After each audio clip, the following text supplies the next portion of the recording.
आज रस्त्यासाठी आमर उपोषण केलं, तुम्ही नागरिक म्हणून काय सांगा? हा रस्ता खूप दिवस झाला, या रस्त्याचा प्रलंबित आहे हे प्रकरण. जवळपास बाराड मधला हे प्रमुख रस्ता आहे. हे रस्त्याकडं सरकारची आपला ग्रामपंचायतीचे पूर्ण दुर्लक्ष आहे. रस्ता खूप दिवस झालं म्हणजे झालाच नाही आतापर्यंत.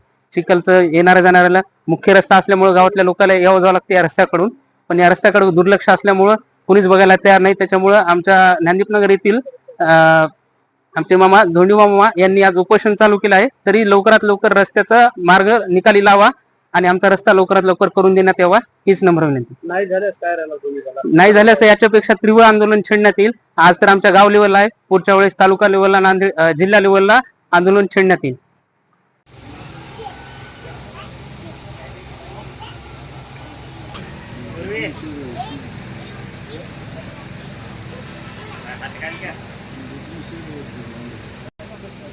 बोला माधव पाटील. जुन्या पक्षान कुणी घरी नाही, जुन्या पक्षान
माझं नाव बळीराम मानिका पिल्लेवाड आहे.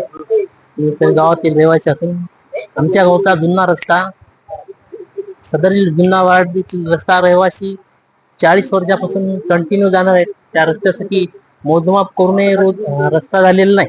2 वेळेस मोजमाप करून निधी 32 लाखापर्यंत सांगितला, मात्र अर्धवट रस्ता करून त्याच्या पुढचा समोरचा केलेलाच नाही.